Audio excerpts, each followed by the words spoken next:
मेरे दृष्टिकोण यथार्थ सिद्धांत का मतलब यह है कि यह केवल अस्थायी जटिल बुद्धि को निष्क्रिय कर, खुद से निष्पक्ष होकर, खुद को समझकर, अपने स्थायी स्वरूप से रूबरू कराकर हमेशा के लिए यथार्थ में जीवित रहने की इच्छा उत्पन्न करता है।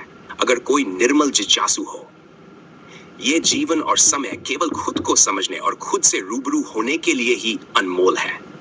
प्रत्येक व्यक्ति ही सक्षम, निपुण, समर्थ और सर्वोच्च है।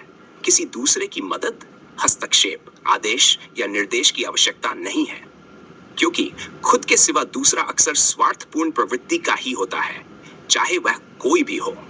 खुद को समझने के लिए केवल एक पल ही काफी है, जबकि मेरे सिद्धांतों के अनुसार कोई दूसरा सदियां या युग भी देकर समझा नहीं सकता।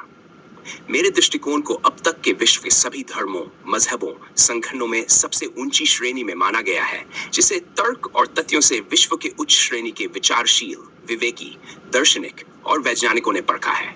उनके अनुसार मेरे लिखे हुए खरबों शब्दों की इतनी शुद्ध, सरल और सहज व्याख्या कुछ प्राकृतिक दिव्य रोशनी के दृश्यों के आधार पर कोई इंसान पृथ्वी पर अब तक नहीं कर पाया है, जब से इंसान का अस्तित्व है। मैं स्वयं भी ये नहीं मानता। मेरे सिद्धांतों के आधार पर जब प्रत्येक व्यक्ति एक समान अस्थायी तत्वों और गुणों से प्रकृति के सर्वोच्च तंत्र से उत्पन्न हुआ है, तो कोई भी छोटा बड़ा हो ही नहीं सकता।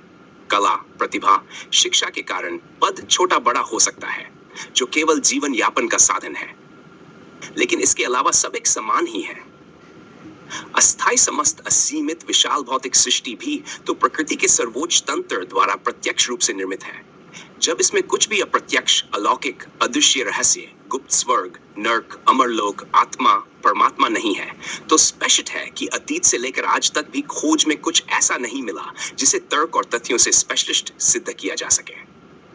जाहिर है, आज तक अस्थायी जटिल बुद्धि से बुद्धिमान होते हुए भी लोग अधिक जटिलताओं में भ्रमित हुए हैं और कुछ चालाक और शातिर लोगों के शिकार हुए हैं। ये लोग अपने उपदेशों के जरिए शब्द प्रमाण में बांधकर लोगों को तर्क और तथ्य से दूर रखते हैं और सरल, सहज, निर्मल लोगों को कट्टर अंधभक्तों की कतार में खड़ा कर देते हैं। शिष्य उनसे सब कुछ प्रत्यक्ष रूप से देते हैं और बदले में उन्हें मृत्यु के बाद की झूठी मुक्ति का वादा मिलता है। ये वादा प्रत्यक्ष और तत्काल क्यों नहीं होता? क्योंकि इसे सिद्ध करने के लिए न तो कोई जीवित रहते हुए मर सकता है और न ही मरा हुआ व्यक्ति वापस आ सकता है। यही एक कारण है जिसे जीवन भर लोगों को बंधुआ मजदूर बनाकर छलते रहते हैं, उनसे धन निकालकर खरबों का साम्राज्य खड़ा करते हैं। प्रसिद्धि, प्रतिष्ठा, शोहरत, दौलत और झूठी प्रभुता की कल्पनाओं से उन्हें भ्रमित करते रहते हैं। अगर कोई तर्क करे तो सारी संगत के सामने उस पर गुरु शब्द का उल्लंघन का आरोप लगाकर सबके सामने उसे निष्कासित कर दिया जाता है, ताकि कोई सोच भी न सके, क्योंकि उन्हें परम अर्थ, स्वर्ग, गिरी, अमरलोक का लालच देकर आकर्षित किया जाता है और नर्क और गुरु के शब्द काटने का डर डालकर प्रभावित किया जाता है। गुरु बिना मुक्ति नहीं, ये पहले ही चर्चित कर दिया जाता है। गुरु का एक गया, हजार खड़ा, ये बहुत चर्चित है। अंधभक्त तो होते हैं जो कुछ भी कह दो, बस उन्हें व्यस्त रखो। कई समारोह होते हैं ताकि कोई भी इस तंत्र से अलग सोच न सके।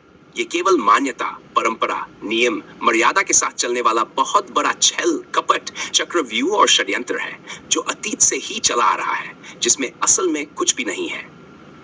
जो कुछ भी हो रहा है उसे बिना हस्तक्षेप के समझने की निष्पक्ष समझ को ही यथार्थ कहते हैं, जो खुद की अस्थायी जटिल बुद्धि को निष्क्रिय कर, खुद से निष्पक्ष होकर, खुद को समझकर, अपने स्थायी स्वरूप से रूबरू होकर हमेशा के लिए यथार्थ में जीवित रहता है।